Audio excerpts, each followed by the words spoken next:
Ya vimos en la anterior clase algunos de los conceptos básicos de lo que significa el análisis de estructuras, ya sean estas estructuras hiperestáticas, estructuras isostáticas, en fin, qué es lo que estamos acostumbrados a ver hasta esta fecha, puro estructuras isostáticas.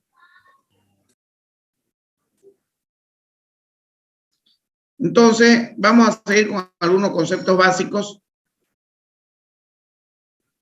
Por ejemplo, las hipótesis fundamentales que existen para el análisis estructural.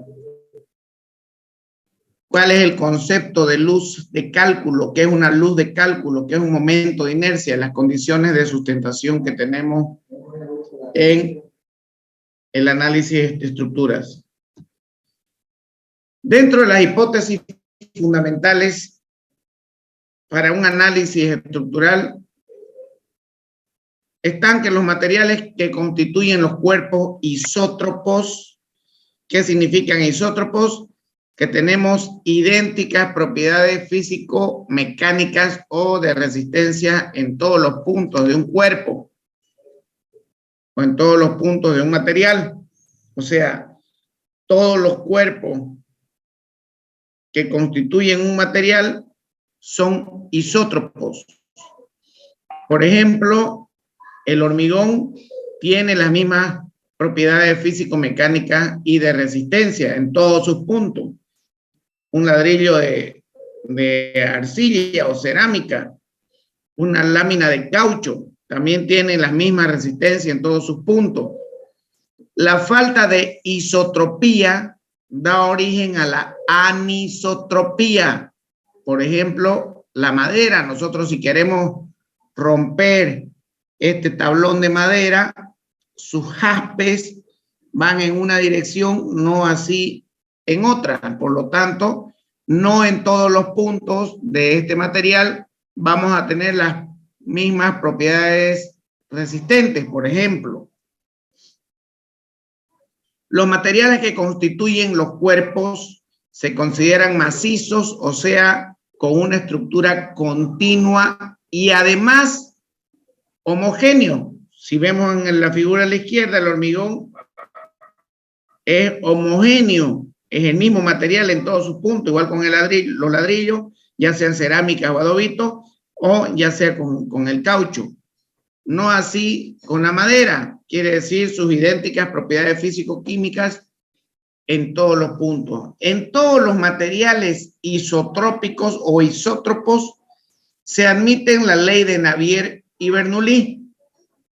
Tómenlo como una hipótesis muy importante. Se admite la ley de Navier-Bernoulli, que nos dice que toda sección transversal plana antes de la deformación sigue siendo plana después de la deformación, ya sea sección transversal o sección longitudinal. Si fueran diferentes la sección transversal y la sección longitudinal, ya no fuera un material isótropo. Entonces, en todos los materiales isótropos, todas las secciones planas antes de la deformación siguen siendo planas después de la deformación.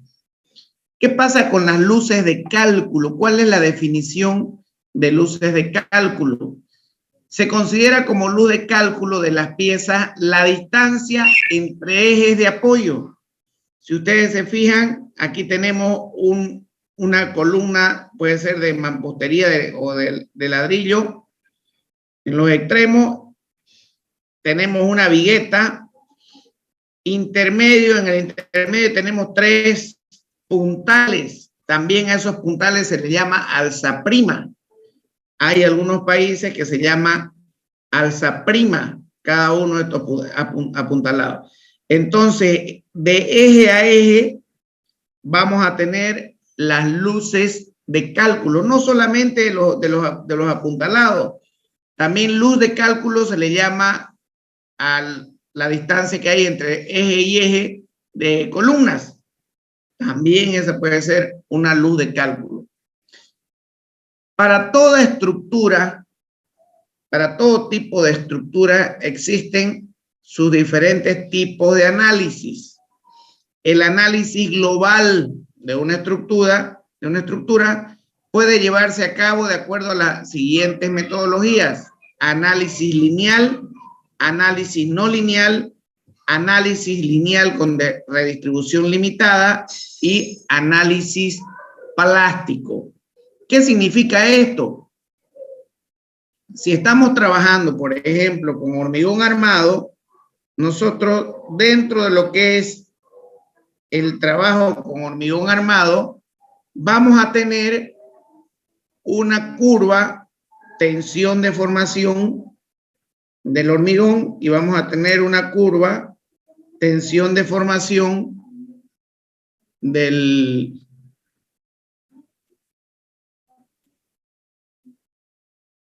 acero. Entonces, de acuerdo a ese análisis, toda la parte que está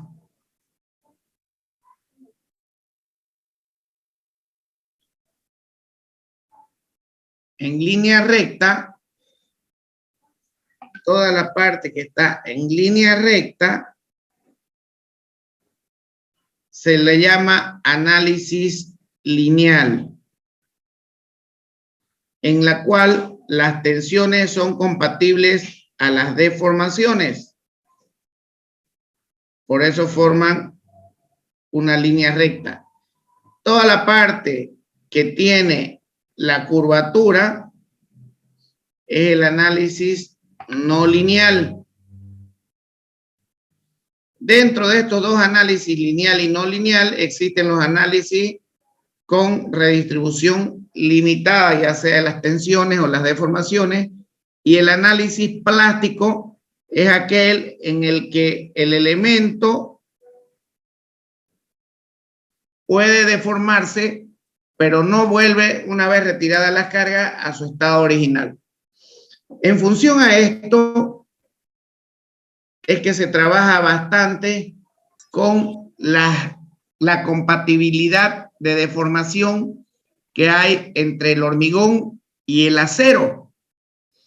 Entonces, si yo tengo un elemento estructural que tiene hormigón y le aplico a este hormigón fuerzas o tensiones internas de tracción, el hormigón por sí solo no va a aguantar y se me va a deformar hasta un punto hasta que el hormigón se me rompa. Si yo, para evitar esa situación, a ese hormigón lo refuerzo con fierro, entonces igual le aplico tensiones de tracción. Igual ese fierro se me va a deformar, pero va a ayudar al hormigón a que resista más. Entonces, el análisis estructural de hormigón armado, por ejemplo, consiste en equilibrar la deformación del hormigón con la deformación del acero para evitar que salgan fisuras dentro, en lo posible dentro del análisis lineal.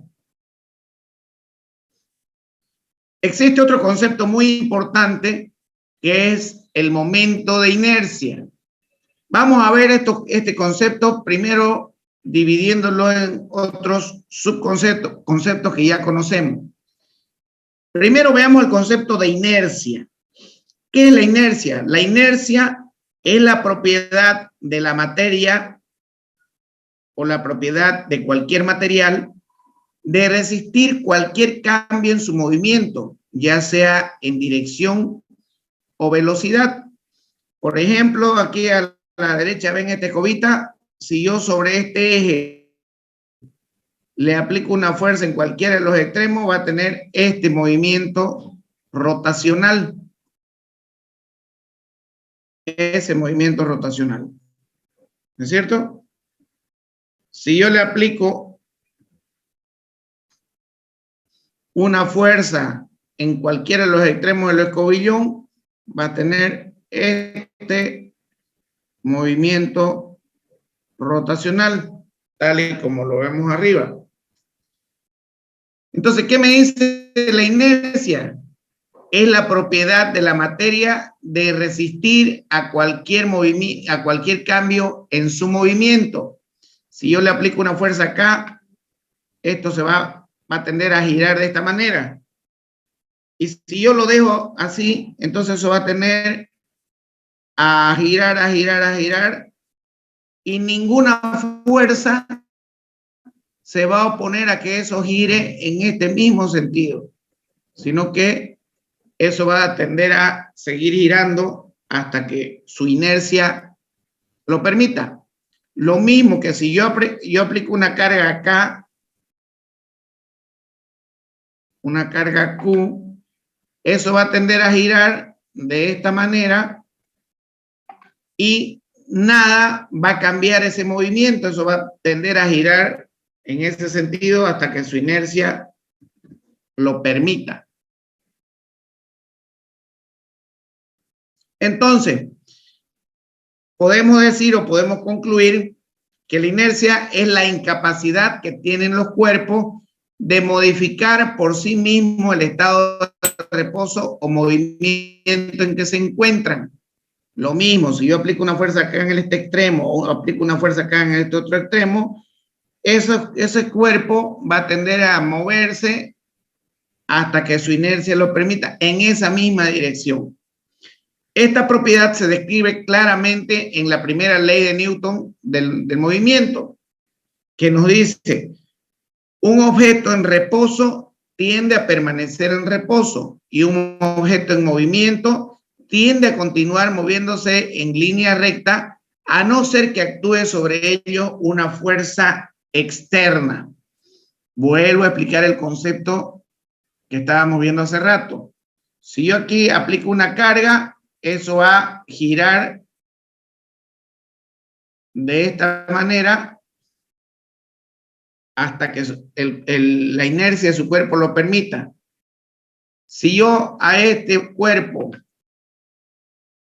le aplico una carga acá, en ese sentido, ese cuerpo va a girar en este sentido y no va a parar de girar hasta que su inercia o la inercia del mismo cuerpo lo permite.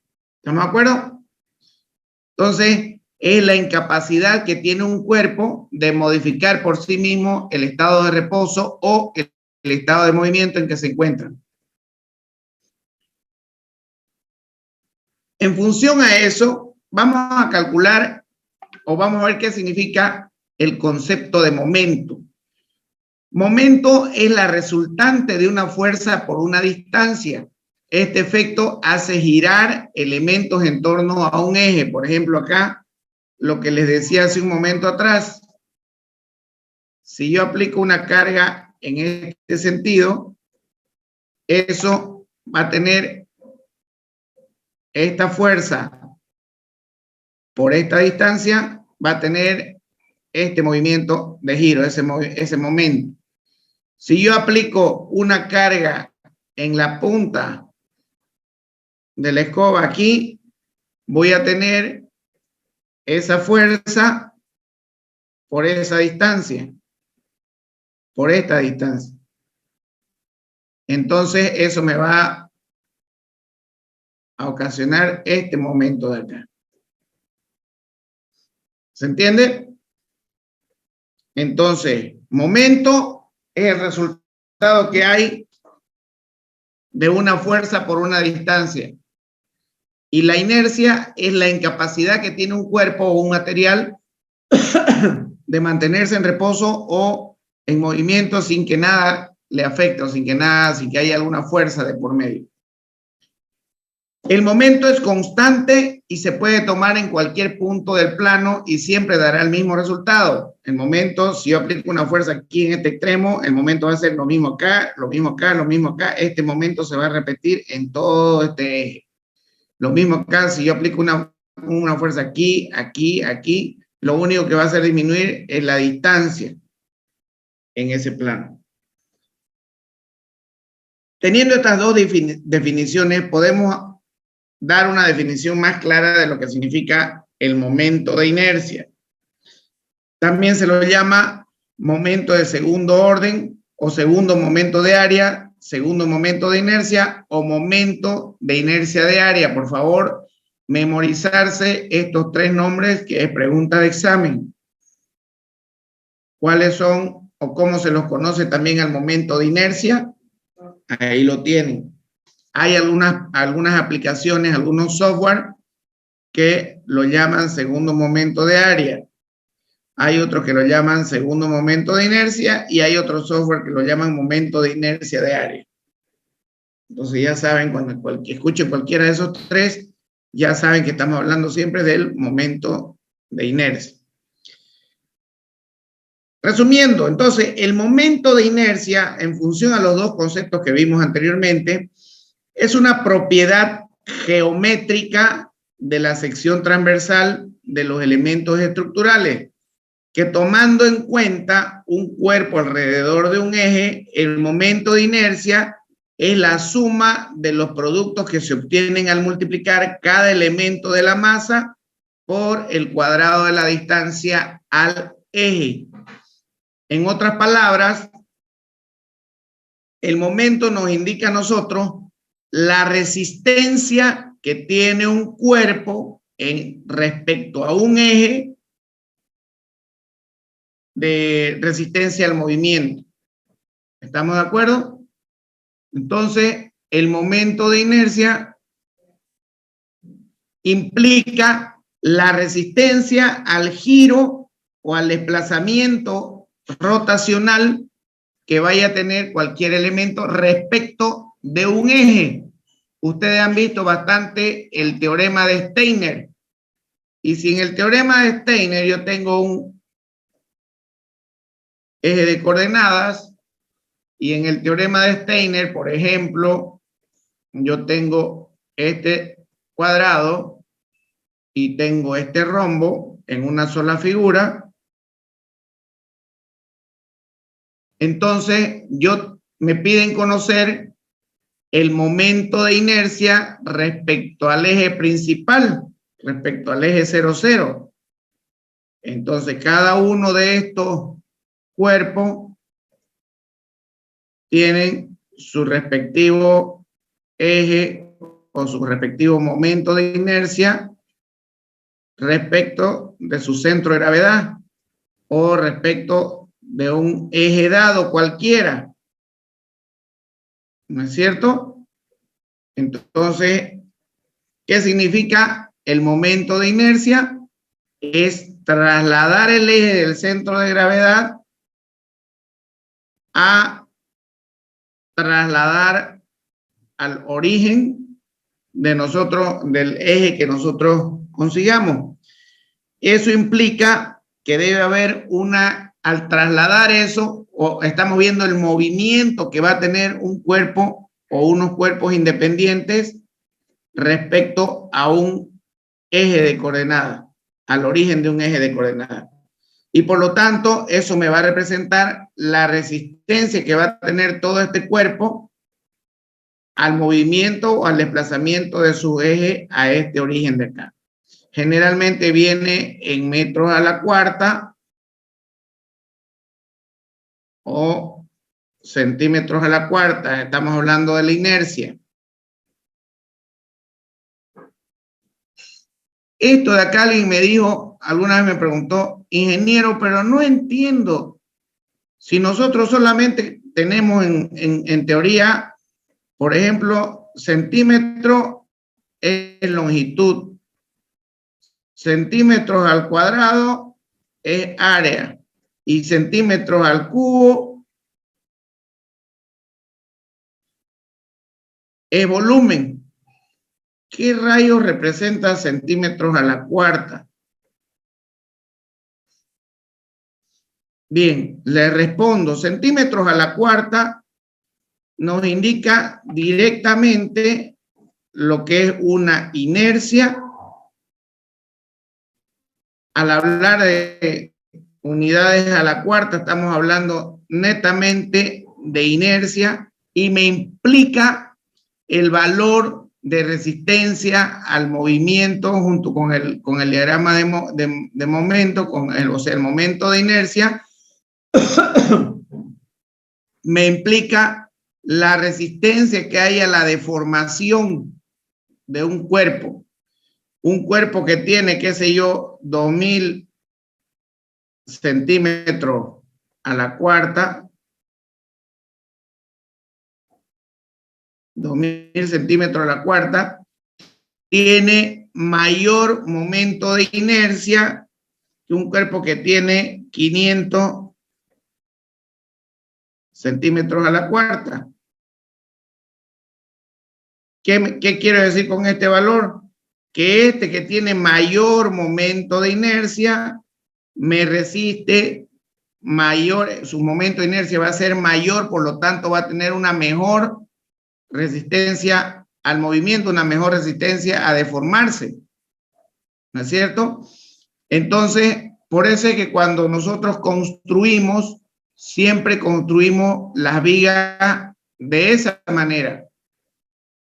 Acuérdense ustedes de isostática o resistencia de materiales. Esta viga rectangular y parada de esa manera tiene mayor momento de inercia que esa viga de ahí. ¿No es cierto? Es como cuando tenemos una regla. Si nosotros tenemos una regla y la regla la tenemos de esa manera y queremos deformarla, y si le aplicamos una fuerza en ese sentido, se va a deformar menos que si la regla la tenemos así. Si a esa regla nosotros le aplicamos esta misma fuerza, ahí, pues esta regla se me va a deformar, esta se me va a deformar menos que esta regla que tenemos acá. ¿Se entiende? Entonces, respecto a eso que les estoy diciendo, esta regla con esta sección así vertical va a tener mayor momento de inercia, por lo tanto va a tener menor deformación. Esta regla que tenemos que está echada va a tener mayor momento de inercia, por lo tanto, perdón, menor momento de inercia, por lo tanto va a tener mayor deformación. Entonces se deben trabajar, si ustedes comparan entre una viga rectangular y un círculo, la viga rectangular va a tener mayor momento de inercia que el círculo. Por eso es que en las construcciones se trabajan más las vigas rectangulares, las vigas de esta forma. ¿Se entiende? ¿Alguien que no entienda ese concepto?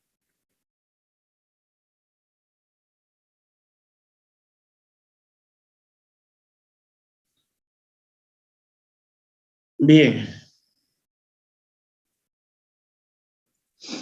Ahí está las diferentes figuras que hay. El momento de inercia refleja la distribución de la masa de un cuerpo o de un sistema de partículas respecto a un eje de giro. Por ejemplo, ahí tenemos esta planillita. ¿Existen más figuras? Sí.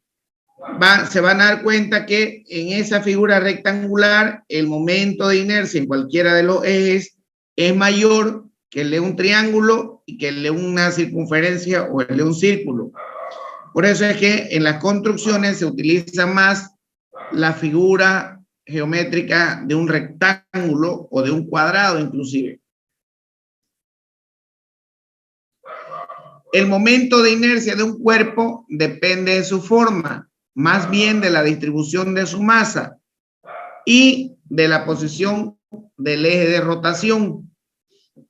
Se van a dar cuenta también que cuando tengo un eje de coordenadas, un eje cartesiano, y yo calculo su momento de inercia en respecto a este eje de acá, de cualquier figura, por ejemplo, un rectángulo, vamos a ver que va a tener menor momento de inercia en este punto que respecto de su propio eje. Eso quiere decir que el momento de inercia siempre en el eje de la figura que estemos trabajando va a ser el más óptimo cuando se habla de construcción, de ejecución de obra. Un mismo objeto puede tener distintos momentos de inercia dependiendo de dónde se considere el eje de rotación. Ya les acabo de explicar, puede ser vertical o horizontal. Las vigas planas pueden ser, por ejemplo. Mientras la masa está más alejada del eje de rotación, mayor es el momento de inercia, lo que les decía hace un momento atrás. Si yo tengo el eje en ese sentido y tengo aquí mi cuerpo, el eje, si yo calculo el momento de inercia en este eje de acá, va a ser mayor que el que yo tenga en este eje de acá. Mi momento de inercia en el centro y el momento de inercia respecto a un eje cualquiera. El momento de inercia tiene unidades centímetro a la cuarta, metro a la cuarta, pulgadas a la cuarta. No es que haya una cuarta dimensión, sino que es como una nomenclatura que se le da al momento de inercia.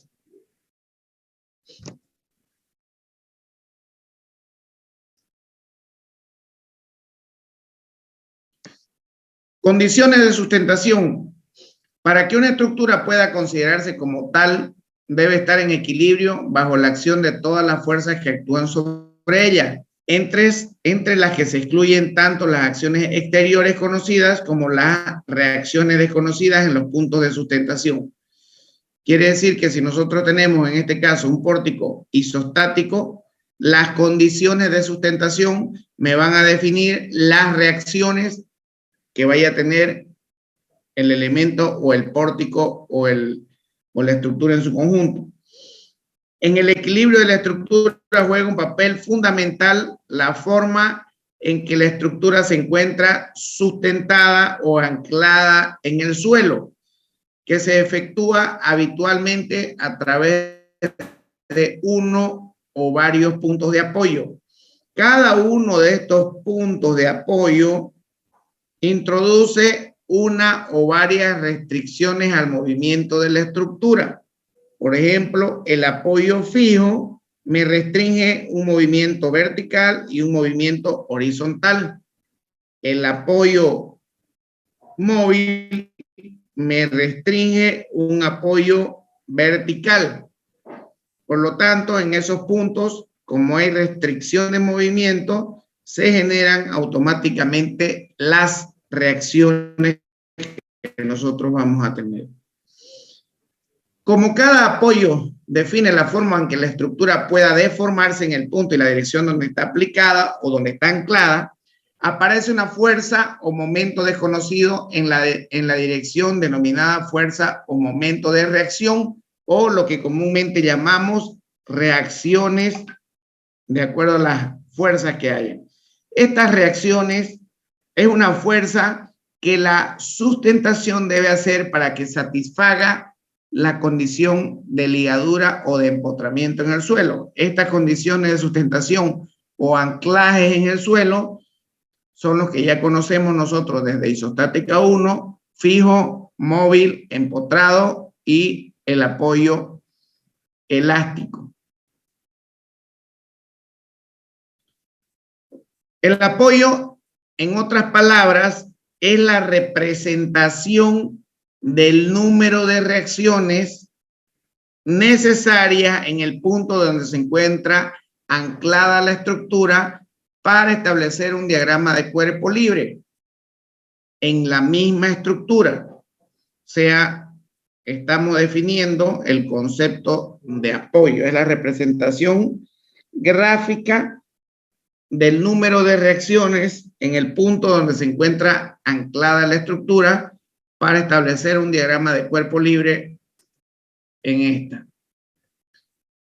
Por favor, sáquenle foto a la siguiente diapositiva porque es un práctico de investigación. Investigar los siguientes conceptos: análisis de cálculo lineal de estructura, análisis de cálculo no lineal de estructura, análisis de cálculo lineal con redistribución limitada y plástico. Existe el libro Hormigón Armado de Jiménez Montoya, ahí van a encontrar algo de lo que es el cálculo lineal y cálculo no lineal, y también pueden sacar conceptos del internet. Todo el mundo tiene acceso al internet. ¿Alguna pregunta? ¿Solo son conceptos, ingeniero, o un desplazamiento más o menos de cada uno de ellos? ¿Perdón? ¿Solo son conceptos o más o menos lo vamos desplazando de acuerdo a cómo vayamos investigando, ingeniero? Conceptos y ampliaciones, todo lo que vayan entendiendo, mejor si colocan lo que entienden. Ya, ingeniero, gracias. ¿Ya? ¿Alguna otra pregunta? En PowerPoint también, ingeniero, ¿no? Sí. En PowerPoint, por favor.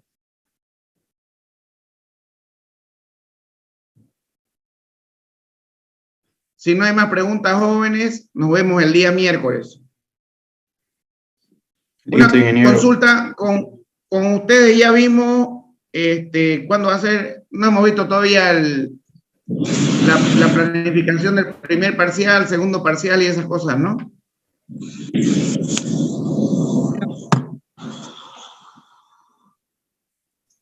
Lo vimos, ingeniero, pero dijimos que eran fechas tentativas. Sí, vamos a ver un segundito. Un segundito. Estamos...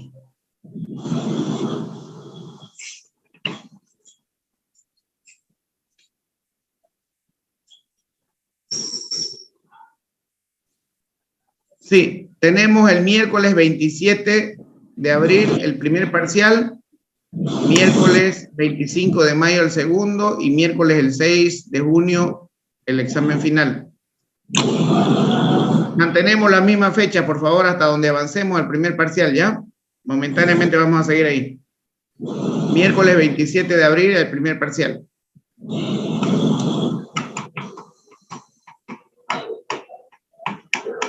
Bien, nos vemos, jóvenes, el día miércoles. Que tengan un buen día, una buena tarde. Hasta luego. Hasta luego.